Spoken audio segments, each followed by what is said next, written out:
শ্রী শ্রী নাম চিন্তামণি কিরণ কণিকা। একাদশ প্রকার। কামনাযুক্ত হয়ে দেবতা পূজা বা কামনাযুক্ত হয়ে কৃষ্ণ পূজা, উভয়ের যে ফল তাহার বৈশিষ্ট্য সম্বন্ধে আলোচনা প্রসঙ্গে বলছেন শ্রীমদ্ ভগবদ গীতায় শ্রীকৃষ্ণ সপ্তম অধ্যায়ের 20 থেকে 23 শ্লোকে যাহা বলেছেন তাহার মর্মানুবাদেই যে যে ব্যক্তি যে যে দেবতার মূর্তির শ্রদ্ধার সহিত অর্চনা করিতে ইচ্ছা করেন, অন্তর্যামী আমি সেই ভক্তের সেই মূর্তি বিষয়নী শ্রদ্ধাকে আরো দৃঢ় করে দেই।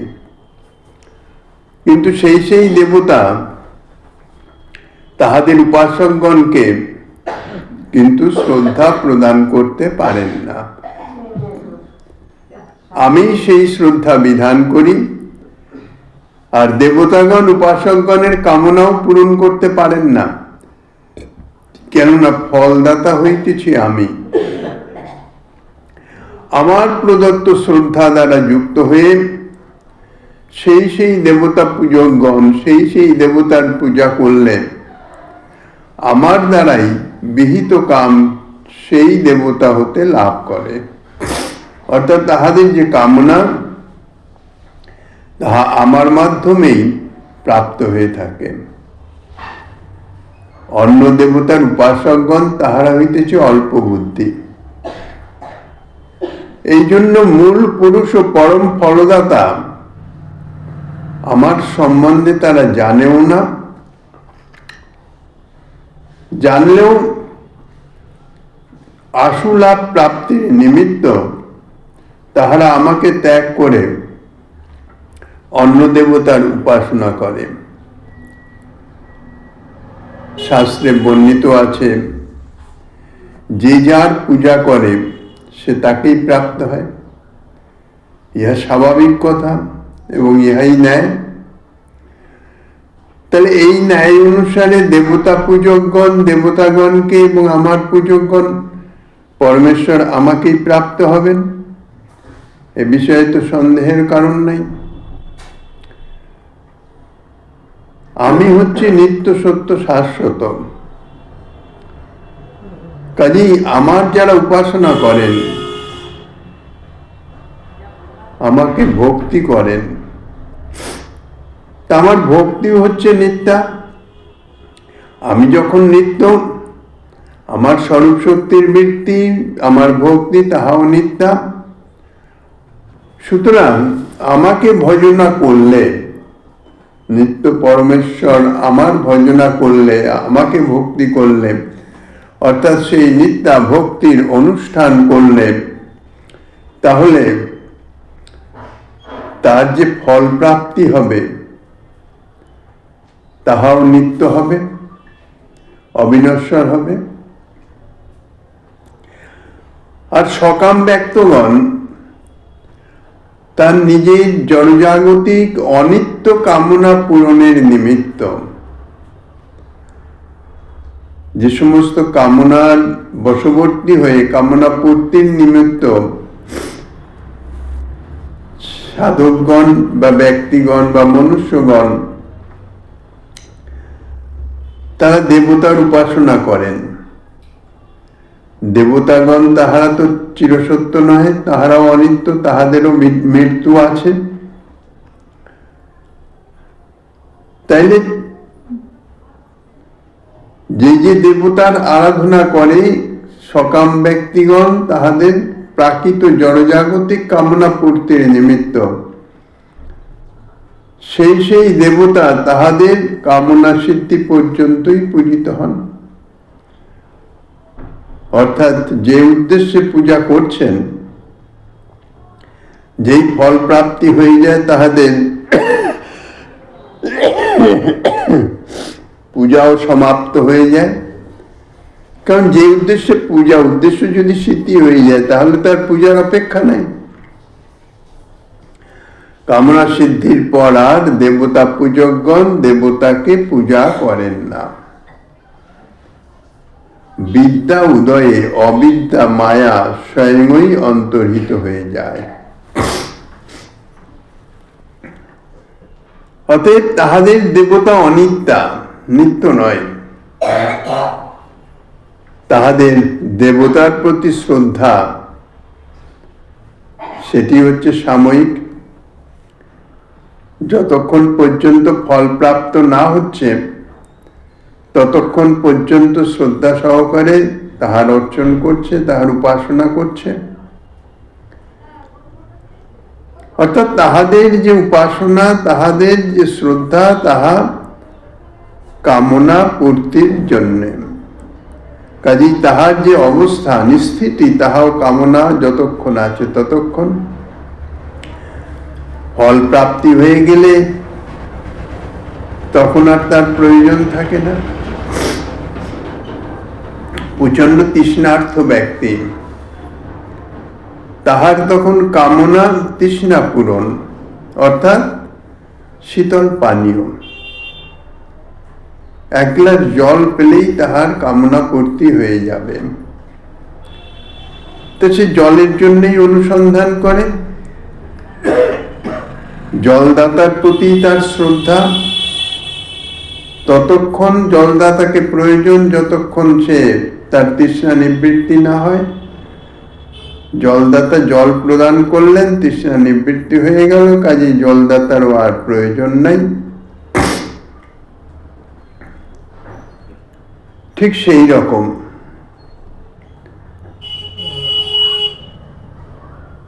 তাহাদের দেবতার প্রতি শ্রদ্ধা সাময়িক, ফল লাভ কাল পর্যন্ত। আর তাহাদের প্রাপ্য ফল তাহাও ধর্ম অর্থ কাম। অর্থাৎ তাহাদের সমস্ত কিছুই হচ্ছে নশ্বর, অনিত্য। তাহাদের কামনাও অনিত্য। কামনা পূর্তির জন্য যে উপাসনা করছেন তাহাও অনিত্য, যার উপাসনা করছেন তাও অনিত্য। যে সকল দেবতা পূজক মোক্ষকে চরম প্রয়োজন জ্ঞান করেন, চতুর্বর্গের মধ্যে ধর্ম অর্থ কাম আদি এই তিনটি নশ্বর, আরেকটি যেটি সেটি হচ্ছে মোক্ষ, মুক্তি। যে সকল দেবতা পূজক এই মোক্ষকে চরম প্রয়োজন জ্ঞান করেন তাহারাও মোক্ষের পর আর দেবতা সেবা স্বীকার করেন না। মোক্ষ যদি প্রাপ্ত হয়ে যায় তাহলে সে তো ব্রহ্মলীন হয়ে যাচ্ছে, তারা কোন রকম সাধনা উপাসনার আর অপেক্ষা থাকে না। কেননা তাহাদের যে মোক্ষ প্রাপ্তি অর্থাৎ ব্রহ্মলীন, তাহাতে সেব্য সেবক ভাব থাকে না, সেব্য সেবক সম্বন্ধ আর থাকে না। সুতরাং তাহাদের দেবতা বা দেবতা পূজা তাহাও অনিত্য হয়ে যায়। শ্রী ভগবানকে যদি কেহ অন্য কামনা নিয়েও আরাধনা করেন, অর্থাৎ জড়জাগতিক ভোগবাসনা পূর্তির নিমিত্ত অন্য দেবতার আরাধনা না করে যদি ভগবান শ্রীকৃষ্ণের কেউ আরাধনা করেন, তিনি অবিনশ্বর ফল যে তাহাতে ভক্তি প্রীতি তাহাই প্রদান করেন। শ্রী ভগবান তাহার আরাধনার, যেহেতু তার শ্রী ভগবানের ভক্তি নিত্যা, কাজেই তার যে আরাধনা তাহাও নিত্যা, তাহার আরাধনার বিনিময়ে প্রাপ্ত যে ফল তাহাও নিত্যা। এই জন্যে কোনো কামনা নিয়েও যদি শ্রীকৃষ্ণের আরাধনা করা যায়, অন্য দেবতার আরাধনা না করে, তাহলে শ্রীকৃষ্ণ অর্থাৎ ভগবান তাহাকে অবিনশ্বর ফল অর্থাৎ ভক্তি প্রীতি, ভগবানের ভক্তি প্রীতি তাহাই প্রদান করেন।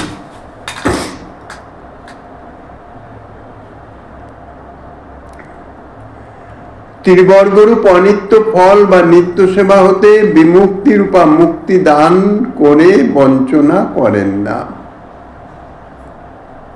ত্রিবর্গরূপ অর্থাৎ ধর্মার্থ কাম রূপ ফল প্রদান করেন না, বা চতুর্থ বর্গ যেটি মোক্ষ প্রদান করেন না, যেখানে নিত্য সেবা নাই। শ্রীমদ্ ভাগবতের পঞ্চম স্কন্ধে বর্ণিত আছে, সত্যং দিশত্যর্থিত মর্থিত নৃণাং নৈবার্থদ যত পুনরার্থিতা যতঃ স্বয়ং বিধত্তে ভজতা মনিচ্ছতা মিচ্ছা পিধানম নিজ পাদ পল্লবম। ভগবান শ্রীহরি প্রার্থিত হয়ে সকাম মনুষ্যগণের কাম্য বিষয়সমূহ প্রদান করেন সত্য, ইহার কিছুতেই ব্যভিচার হয় না, অর্থাৎ অন্যতা হয় না, তথাপি ততটুকু মাত্র প্রদান করে তাহাদের কাম্য বস্তু দান মাত্র করে তিনি নিবৃত্ত হন না। যে উদ্দেশ্যে শ্রীকৃষ্ণের ভজনা করছেন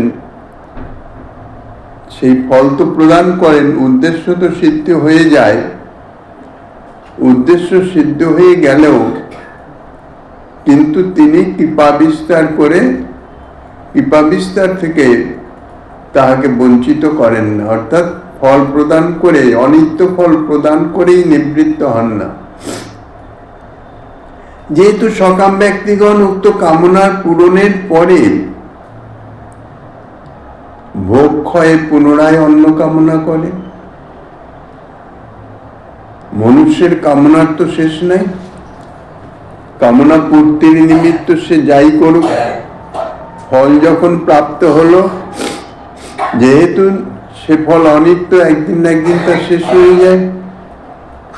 যখনই শেষ হয়ে যায় তখন তারপরে আবার নতুন করে কামনার সৃষ্টি। যেমন ক্ষুধাতুর ব্যক্তি ভোজ্য বস্তু প্রাপ্ত হলেন, ক্ষুধার যে জ্বালা অর্থাৎ ক্ষুধা নিবৃত্তির যে বাসনা, ভোজ্য বস্তু প্রাপ্তিতে তাহা পূরণ হল, তখন আর তাহার ভোজ্য বস্তুর কামনা থাকে না। কিন্তু কতক্ষণ? 4-5 ঘন্টা, তারপরে আবার ক্ষুধার উদ্রেক হয়, অর্থাৎ আবার ভোজ্য বস্তু প্রাপ্তির কামনা তার এসে উপস্থিত হয়।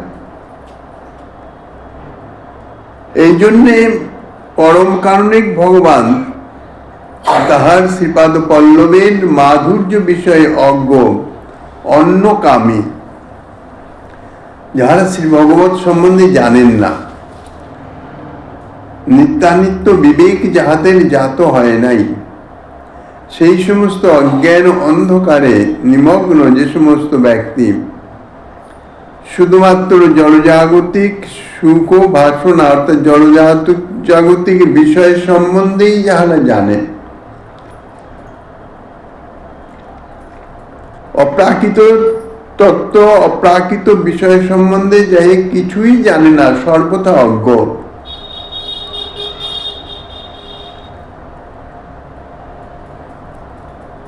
অথচ তাহারই ভজনাকারী, তাহার কামনা অর্থাৎ জাগতিক কামনা পূরণের জন্য ভগবানেরই ভজনা করছেন। সেই ভজনাকারীকে তাহার পাদ পদ্ম প্রার্থনা না করলেও সর্বকাম সমাপক নিজ শ্রী চরণারবিন্দই প্রদান করেন। জাগতিক কামনা পূরণের জন্যই যদি শ্রী গোবিন্দের আরাধনা করেন, শ্রী গোবিন্দ সম্বন্ধে কিছু জানেন না, ভগবান আমার কামনা পূরণ করবেন, কোনো উপায় নেই, খুব ব্যাধিগ্রস্ত, ডাক্তারে জবাব দিয়েছেন যে আর কোনো উপায় নেই, এখন ভগবান ভরসা। ভগবত তত্ত্ব সম্বন্ধে সে কিছুই জানে না, এখন কোনো উপায় নেই, ভগবত ভরসা, কাজেই ভগবানকে ডাকছেন ব্যাধি মুক্তির নিমিত্ত।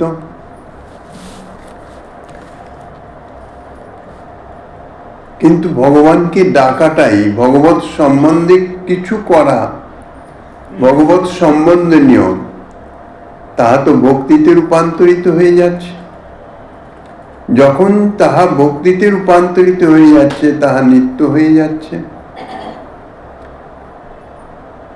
ভগবত পাদপদ্ম প্রাপ্তি তাহার কামনা নয়, তাহার কামনা তাহার ব্যাধি মুক্তি, যন্ত্রণা থেকে মুক্ত হওয়া, অথবা অন্য কোনো তাহার বাঞ্ছিত সুখকর বস্তু প্রাপ্তি, জড়জাগতিক বিষয়ে। এই যে কামনা, শ্রী ভগবত চরণে ভক্তি প্রাপ্ত হলে তার জড়জাগতিক সমস্ত কামনার নিবৃত্তি হয়ে যায়। উত্তম বস্তুর আস্বাদন পেলে কেউ আর অন্য বস্তুর দিকে তাহাদের আকর্ষণ থাকে না। এই জন্যে সর্বকাম সমাপক, সমস্ত কামনার নিবৃত্তিকারী, সমাপ্তকারী শ্রী ভগবান নিজ চরণারবিন্দকেই প্রদান করেন। কিন্তু এখানে একটি বিশেষ কথা হচ্ছে, সেই ব্যক্তি যিনি ভগবান সম্বন্ধে সর্বথা অজ্ঞ, ভগবত পাদপদ্ম সেবা বা ভক্তি বা ভগবান সে সম্বন্ধে সে কিছুই জানে না। ডাক্তার বলেছেন ভগবান ভরসা, আর কোনো উপায় নেই, এখন ব্যাধি মুক্তি থেকে বা বেঁচে থাকতে হলে প্রাণ রক্ষার জন্য ভগবানকে ডাকো। সে ভগবানকে ডাকে, কিন্তু ভগবান কে, কি তার মহিমা, কিভাবে তার ভজনা করতে হয়, তার ভজনা করলে কি হয়, এ সম্বন্ধে সে কিছুই জানে না। ঠিক এ জাতীয় ভগবত সম্বন্ধে অজ্ঞ ব্যক্তি যারা, তারা যদি কোনোভাবে কারো প্ররোচনায় নিজের কামনা পূর্তির জন্য ভগবানের ভজনা করেন, তাদেরই শ্রী ভগবান তাহাদের কামনা তো পূরণ করেনি, সঙ্গে সঙ্গে তাহাদের সর্বকাম সমাপক নিজ চরণারবিন্দ প্রদান করেন। যেমন বাৎসল্য প্রীতিময়ী মাতা যদি তার সন্তানকে দেখে খেলতে খেলতে সে মাটি নিয়ে খাচ্ছে, তাহলে কি করেন? তাড়াতাড়ি এসে তার মুখ থেকে মাটি বের করে ছিনিয়ে নেন, মাটি বের করে দেন। কিন্তু সে সন্তান বালক, সে তো মাটি কি জিনিস সে সম্বন্ধে জানে না, মাটির তত্ত্ব জানে না। মাটি যে খাবার বস্তু নয়, উত্তম হচ্ছে মিশ্রি বা কোনো মিষ্ট পদার্থ, সে সম্বন্ধে বালকের কোনো জ্ঞান নাই। এই অজ্ঞান বশত সে মৃত্তিকা সে ভোজন করছে, মৃত্তিকা খাচ্ছে, কিন্তু মৃত্তিকা তো অমঙ্গলকারী।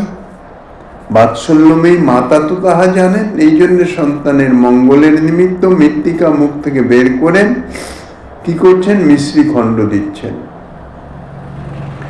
প্রথমে কিন্তু সন্তান মৃত্তিকা ছাড়তে চায় না, এবং মৃত্তিকা বের করে নিলে জোর করে মৃত্তিকাকেই চায় এবং তার জন্য ক্রন্দন করে। কিন্তু মাতা যখন তাহার মুখে মিষ্ট পদার্থ কিছু জোর করেই প্রদান করেন, যখন তার একটু আস্বাদ জিহ্বায় লাগে, তখন কিন্তু সে আর সেই মিষ্ট পদার্থ ভিন্ন সেই মৃত্তিকা দিলেও আর নেবে না, কেননা মিষ্টির স্বাদ সে পেয়ে গেছে।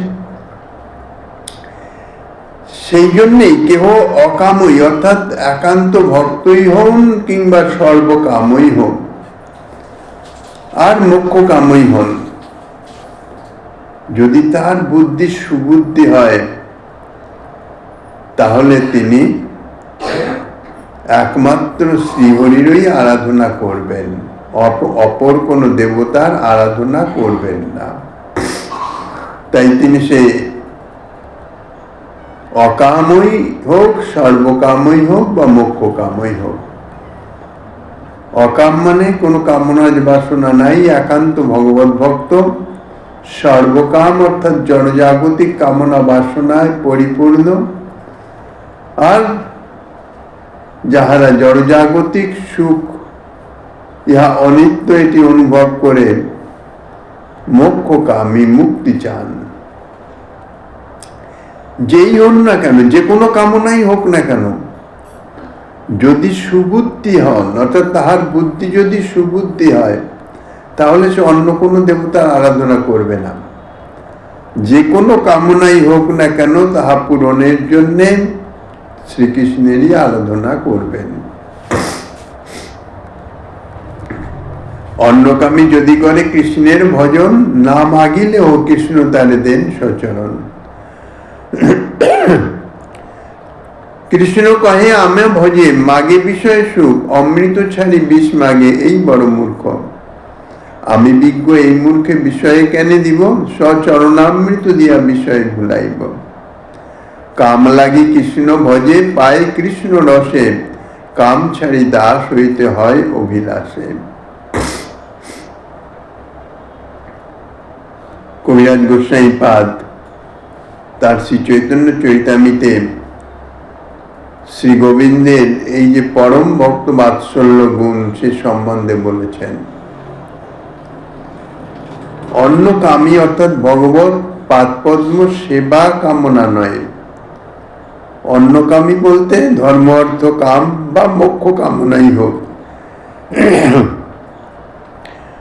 যদি তিনি শ্রীকৃষ্ণের ভজন করেন সেই কামনা পূর্তির জন্যে, শ্রীকৃষ্ণের পাদপদ্ম সেবা কামনা না করলেও, তাহা না চাইলেও শ্রী ভগবান তাকে শ্রী পাদপদ্ম সেবা দেন।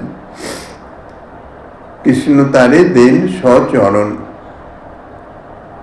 কেননা শ্রীকৃষ্ণ বলছেন যে আমাকে ভজনা করছে, অথচ এই জড়জাগতিক বিষয় সুখ কামনা করছে, প্রার্থনা করছে।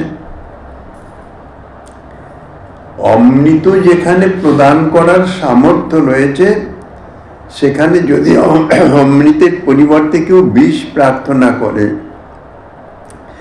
বিষ তো প্রাণ হরণকারী আর অমৃত প্রাণ দানকারী। সে অমৃত বিষের তফাৎ জানে না, বিষ যে প্রাণ হরণকারী সে সম্বন্ধে তার জ্ঞান নাই।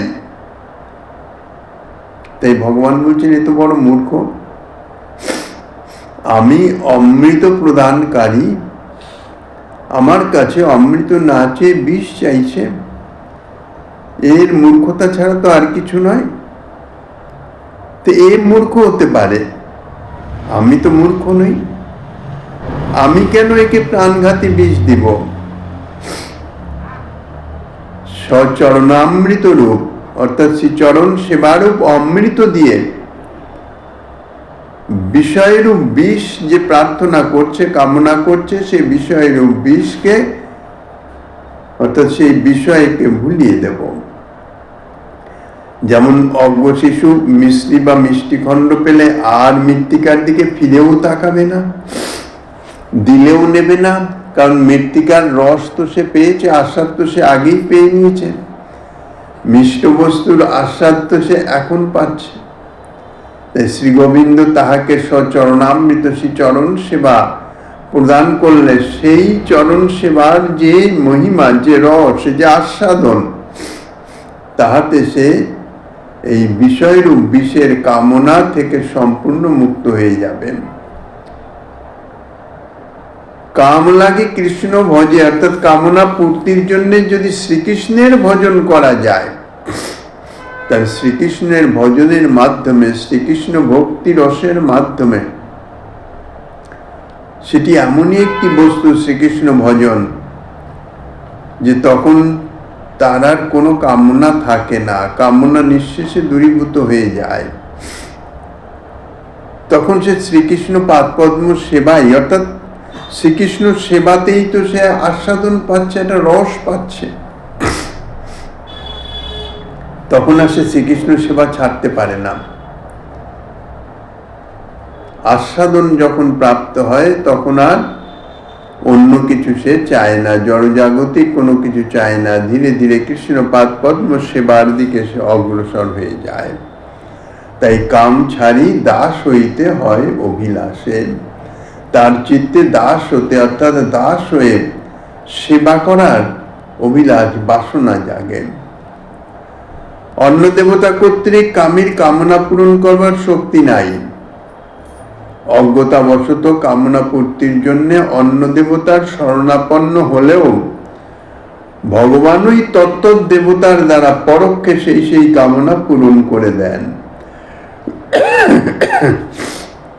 কিন্তু যত দুর্লভং যত প্রাপ্যং মনস জন্য গোচরম তদপ্য প্রার্থিতং ধ্যাত দদাতি মধুসূদনম। কুমসুন্দর বটিকায় শ্রীমদ্ ভাগবতের যে বলছেন, যাহা দুর্লভ, যাহা কখনো পাওয়া সম্ভবপর নহে, যাহা মনেরও গোচরীভূত নহে, তাহাও প্রার্থনা না করে শুধুমাত্র মধুসূদনের ভাবনা মাত্র করলেই তিনি তাহা প্রদান করেন। এই জন্য সুবুদ্ধি ব্যক্তিগণ সর্বক্ষেত্রে, সকল সময়, সকল অবস্থায় শ্রীহরিরই ভজনা করেন। ভিন্ন ভিন্ন কামনাযুক্ত ব্যক্তি তত্ত্বৎ কামনাদাত্রী দেবতার পূজা করেন এবং সর্বকামনা ক্ষয় কাম সুবুদ্ধি ব্যক্তি একমাত্র পূর্ণ পুরুষ শ্রীহরিকেই ভজনা করেন।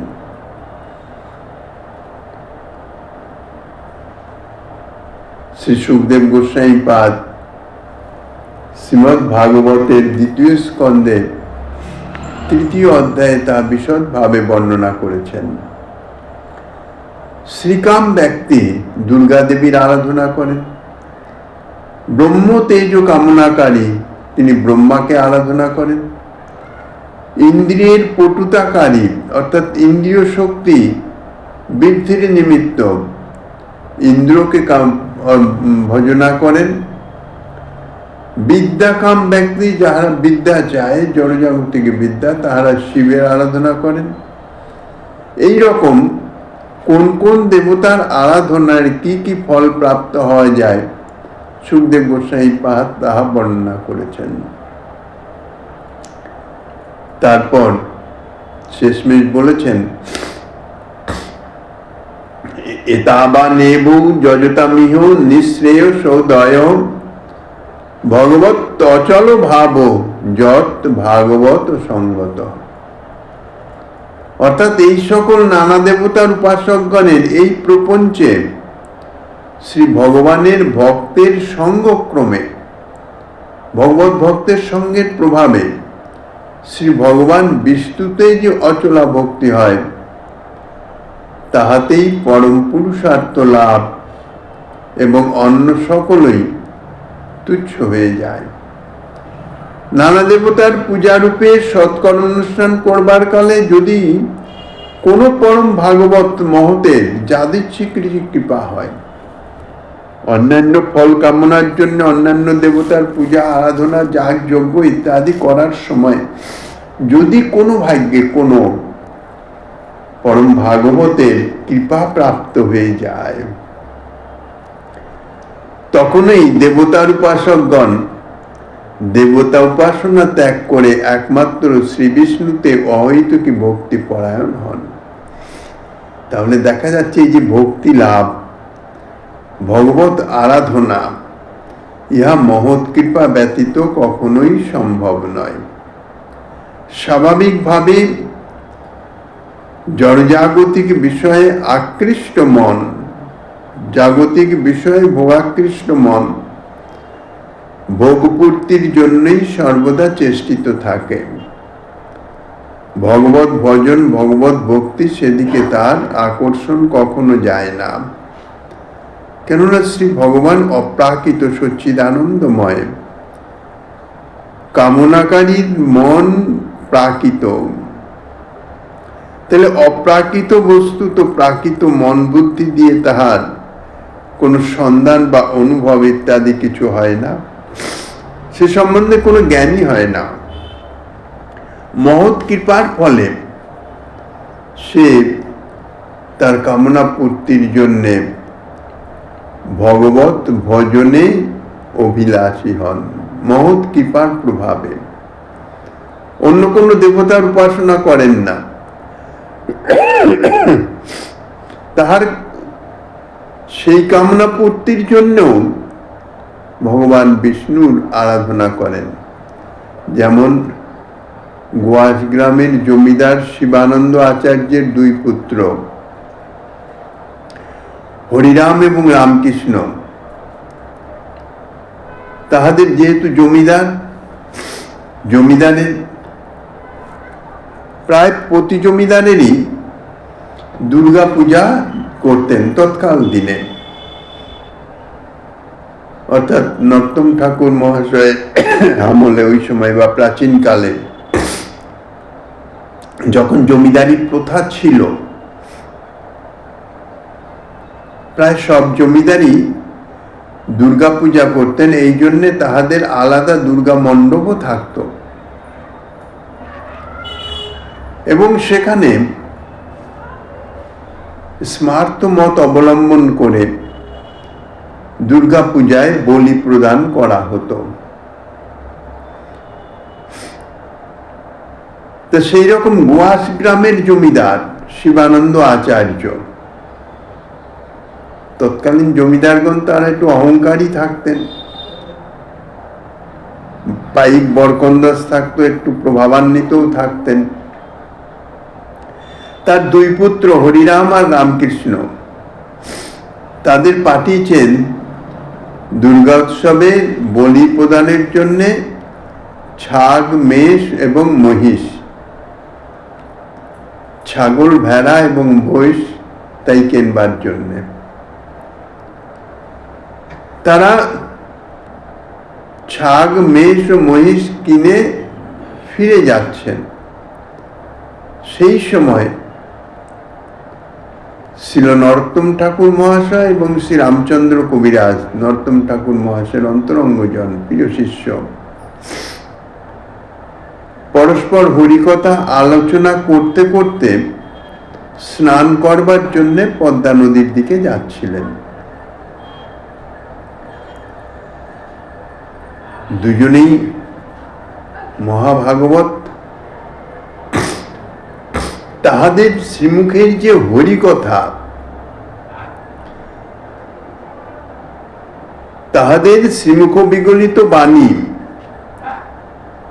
তাঁরা যাচ্ছেন আর এরা ছাগ, মহিষ এবং মেষ এটি কিনে আসছেন বিপরীত দিক থেকে। তো তারা যে কথা হরিকথা বলতে বলতে যাচ্ছেন, সেই কথা এই দুই পুত্রের কানে প্রবিষ্ট হল। মহতের যে ক্ষণিক দর্শন আর ক্ষণিক সৎসঙ্গ, মানে মহতের শ্রীমুখ বাণী অত্যন্ত প্রভাবশালী। সঙ্গে সঙ্গেই তাহাদের চিত্ত পরিবর্তিত হয়ে গেল। পূর্ব জন্মের সংস্কারও ছিল। তাহারা কি করলেন?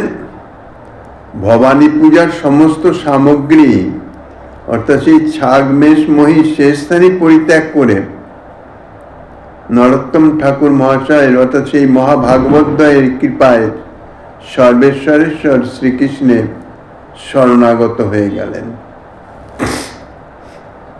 তাই নিয়ে পরে অনেক লড়াই, অনেক কিছু হয়েছিল, কিন্তু শিবানন্দ আচার্য কিছু করতে পারেন নাই। পরবর্তীকালে তিনি ঠাকুর মহাশয়ের আনুগত্য স্বীকার করেন। ভগবত বুদ্ধি বিশেষের সঙ্গে শ্রী শিবাদির উপাসনার কি ফল? শ্রী বৃহৎ ভাগবতামৃতে শ্রী সনাতন গোস্বামীপাদ বলেছেন, ভগবত বুদ্ধি বিশেষের দ্বারা শিব, ব্রহ্মা, শেষ, সূর্য, ইন্দ্রাদি দেবতার উপাসকগণ তাহাদের উপাস্য দেবতার সারূপ্য লাভ করে বৈকুণ্ঠ গমন করেন।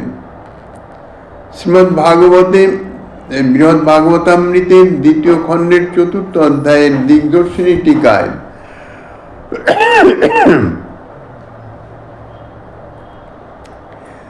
সেখানে বলেছেন, ভগবত বুদ্ধি বিশেষেন শ্রী শিব ব্রহ্মোপাসনায় তয় এবং এবেন্দ্রাণং সহস্রাক্ষা শেষস্য চ সহস্রাস্যা সূর্যাদিনাঞ্চ তত্তৎ সদৃশ রূপিণ ইত্যুদ্যম জগদীশ্বত্তে নৈব নৈষামুপাসনা মৈন্দ্রাদি শ্রুতিষু প্রসিদ্ধমেব অতএব প্রক্ষদীপাদৌ তথৈব সূর্যাদিনামুপাসনং পঞ্চম স্কন্দাদিতঃ।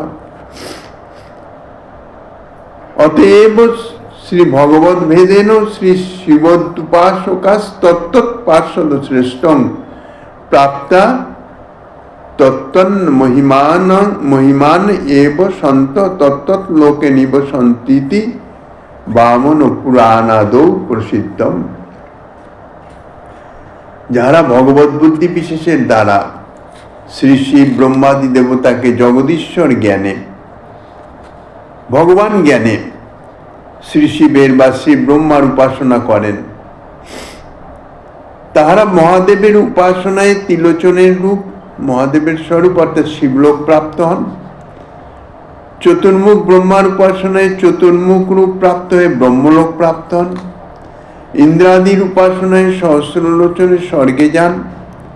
শ্রী শেষের উপাসনায় সহস্রবদন সূর্যের উপাসনায় তত্তৎ দেবতা সদৃশ অর্থাৎ সারূপ্য মুক্তি প্রাপ্ত হয়ে সেই লোকে গমন করেন।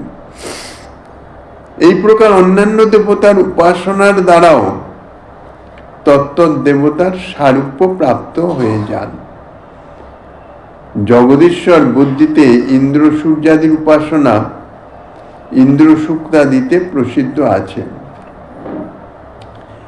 অতএব প্লক্স, সাল্লোলি, কুশ, ক্রৌঞ্চ, শাক এবং পুষ্কর এই 6 দ্বীপের অধিবাসীগণ, সপ্তদ্বীপা পৃথিবী, জম্বুদ্বীপ হচ্ছে যেটা আমরা অধিবাসী জম্বুদ্বীপের, এছাড়া আছে প্লক্ষ, শালমলি, কুশ, ক্রৌঞ্চ, শাক এবং পুষ্কর।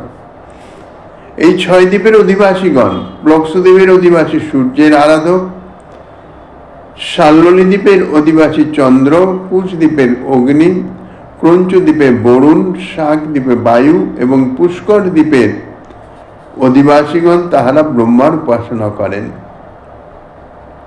শ্রীমদ্ ভাগবতে পঞ্চম স্কন্ধের 20 অধ্যায়ে শ্রী সুখদেব গোস্বাইপাদ ইহা বর্ণনা করেছেন সপ্তদ্বীপা পৃথিবীর বর্ণনা প্রসঙ্গে।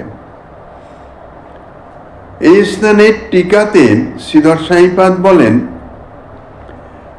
বিগীতা অপি দীপ মন্ত্রা ব্যাখ্যায়ন্তে প্রত্নস্য পুরাণ পুরুষস্য বিষ্ণুর যদ্রূপম তং সূর্য মিমহি শরণং ব্রজেম কথদ্ভূতম সত্যাদীনাম আত্মা নমদিষ্টাতারম।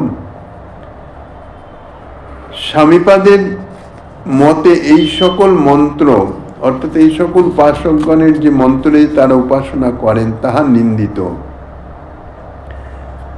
তথাপি তিনি ব্যাখ্যা করে বলেছেন, পুরাণ পুরুষ শ্রী বিষ্ণুর রূপ বিশেষই সূর্যাদি দেবতা।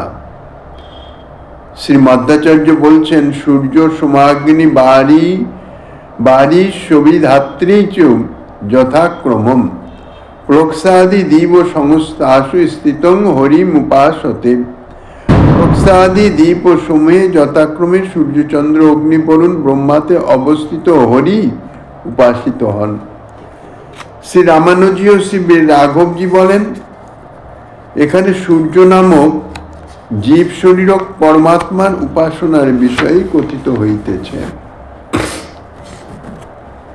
শ্রী বামন পুরাণ আদিতে প্রসিদ্ধ আছে যে শ্রী ভগবানের সহিত অভেদ বুদ্ধিতে শ্রী শিবাদির উপাসকগণ তাহাদের পার্শ্বদ শ্রেষ্ঠতা প্রাপ্ত হয়ে তাহাদেরই ন্যায় ঐশ্বর্য অর্থাৎ সারূপ্য যুক্ত হয়েছেন এবং সেই লোকে বাস করিতেছেন।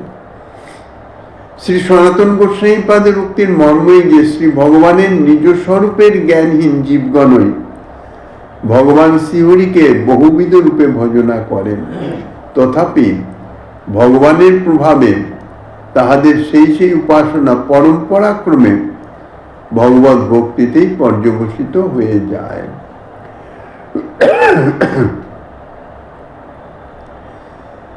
তন্নিজ রূপা জ্ঞানাদেব বহুবিধ রূপেণ তাং জীবা ভজন্তি তথাপি তৎপ্রভাবেন তেষাং তৎউপাসক উপাসনাম অপি ত্বদ্ভক্তাবেব পরম্পরায়া পর্যবস্যতি।